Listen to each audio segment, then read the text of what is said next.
Hey everyone, it is time for Twitter Scope.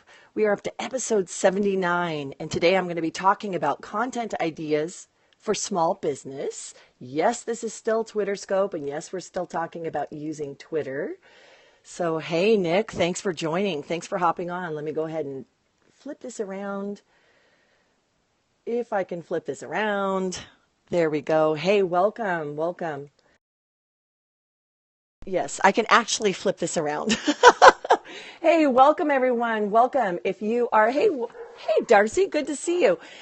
We are up to episode 79 on Twitter Scope. My name is Dawn Carter. That's me right there at decart on the socials. Thanks again for showing up. If you're catching this on the replay, thank you so much. I'm glad you found us. Every single day, we are here pushing back the veil of ignorance that surrounds Twitter, one scope at a time. And we're doing this together because your questions, I've been on Twitter since April of 2008. I didn't realize it. I'm coming up on my, eighth birthday on Twitter. But one of the things I wanted to share is through the experience of using Twitter to connect with prospects, to connect with tribes, to connect with business networks, it doesn't have to suck. So thus Twitter Scope was born, again, using the fabulous medium of Periscope to be able to connect and share a little bit of that expertise, but also to hear your questions and help solve some of the problems that you're dealing with every day. So today I'm going to talk real quick about content ideas for small business. Now, again, this is Twitter Scope. So we're talking about using Twitter to get information or get some of the good expertise that you have, that you carry around within you, within your field. How do we use Twitter to help increase your platform? How do we use Twitter to get that word out about that good content you're creating? But one of the things that came up yesterday, actually, I was talking with a friend, Mike Byers, and he was kind of explaining to me about he had a friend who started a small business, who's got his blog up, his website, but he's having problems driving traffic to it. And so I thought, you know what? I bet that's a more common problem than just with this gentleman. I thought, let's go ahead and talk about that for just 1 second. So one of the things I wanted to talk about was basically using Twitter to drive traffic to the good content that you have on your blog. So one of the things, one of the questions that I get is, for instance, well, what do I even write about? I mean, yeah, I know my blog or my website is a spot where I want to inform my customers and, give them the prices and give them, a fuller understanding of what it is that I offer. Well, posting regularly on a blog, little snippets, sharing a little bit of your expertise is an excellent, excellent way to just increase your SEO, your search engine. You are going to show up when Google takes a look at your blog and sees, wow, there's something going on a regular basis. It's not just, just sitting there taking up space. That will organically increase your the way that you are found, because Google will just rank you higher, and it's all about getting listed higher. But one of the things I wanted to do was just spend a few minutes on, well, how do I come up with content for my blog that I can then post out on Twitter? Number one of the first things you need to know is know who you're talking to. We talked yesterday on episode 78 about segmenting your audience. If you haven't seen it, I would encourage you going and taking a look. The time you spend getting to know who your audience is well spent. Get to know who you're talking to. Go down even to the point of describing that person. For instance, let me give you an example. One of the clients that I'm working with is a food systems alliance, and we identified there were specific segments that we want to address pain points for. We want to talk to. Well, actually flesh that person out and say, you know what? If one of our segments is moms who want to feed their children with healthy food, then actually list out, write it out for yourself. Imagine, okay, she's a working mom. She's got maybe a couple in elementary school, and kind of actually get into the skin of who it is you're writing to. And that will help. It just helps create that empathy with who your audience is. So know who you're talking to. So a lot of businesses don't do this hard work of identifying, wow, these are let me just explain the next point. Number two, identify their pain points or their curiosity. So again, going back to this example, hey, welcome, Stacy.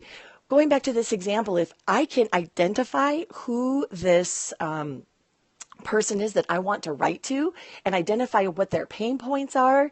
Hey, Stacy, identify their pain points or what they're curious about. So for instance, if I'm writing to these working moms who want to feed their children in a more healthy way, I need to know what their pain points are. So maybe they're time crunched. Write these out.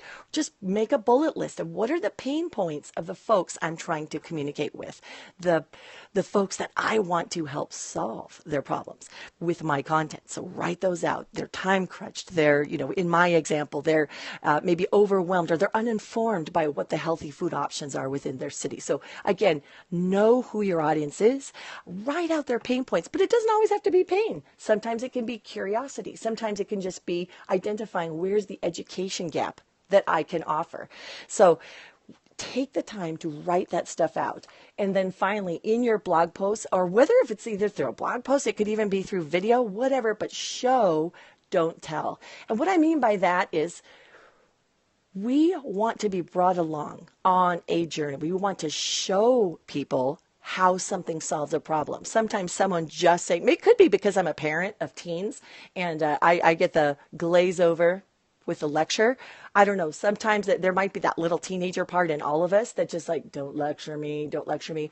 Show me. We learn when we see, when we observe, when we're able to connect those dots ourselves.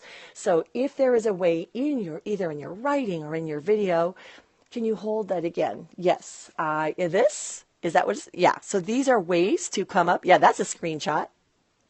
Right there.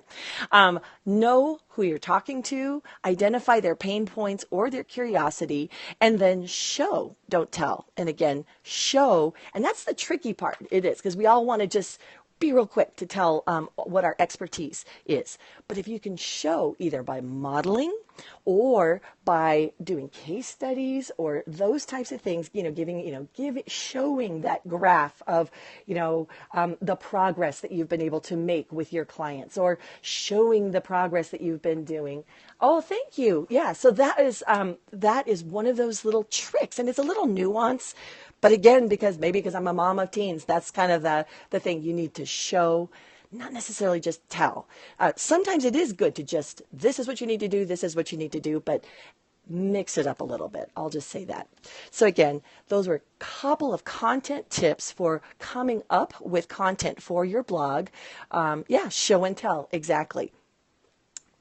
If you are able to come up with, and let me just give you something realistic. If it's one post every 2 weeks, if it's one blog post a week, 300 words, it doesn't have to be huge.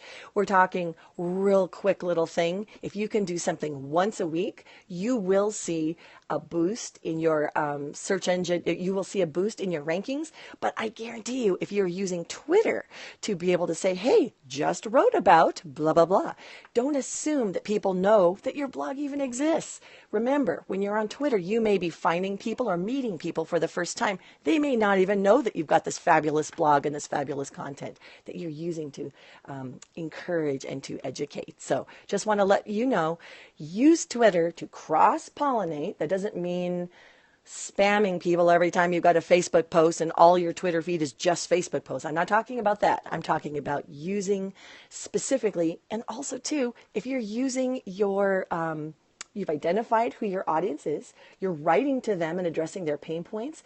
If you've used your hashtags correctly and you've got followers who happen to be right in that sweet spot of who your target audience is, go ahead and mention them and say, hey, at, blah, blah, blah, Darcy De Leon, whatever.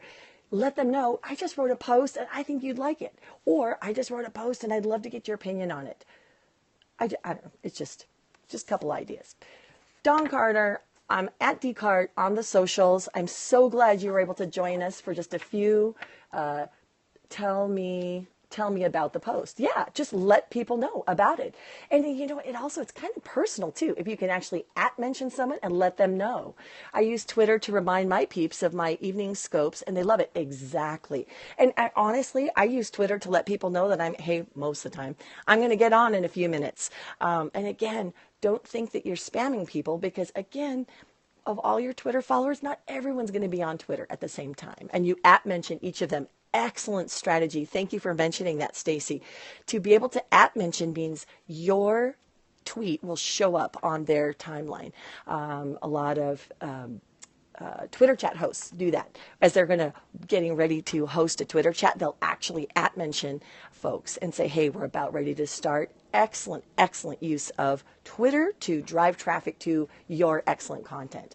So, yep, and my scopes are more productive. I'm just telling you, it works, especially when Twitter is kind of the backbone of a lot of these other platforms. So for instance, you can say, hey, my Twitter followers, hop onto Snapchat. Hey, Twitter followers, hop onto your Periscope. So great way to cross-pollinate when it makes sense. So again, using content.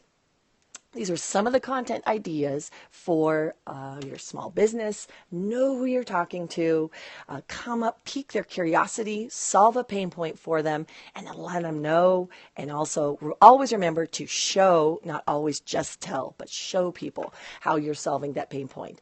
Don't be afraid to cross-pollinate when it makes sense. And if you know that you've done your homework and that those people will be pleased and delighted to see your content, then you're not spamming them. You're actually providing something of value. So just want to let you guys know. Very glad you guys could join me every single day at 10 o'clock. We are pushing back that veil of ignorance that surrounds Twitter. And you were just in Riverside. Oh, nice. Small world. Well, follow me on the socials. There we go, at decart.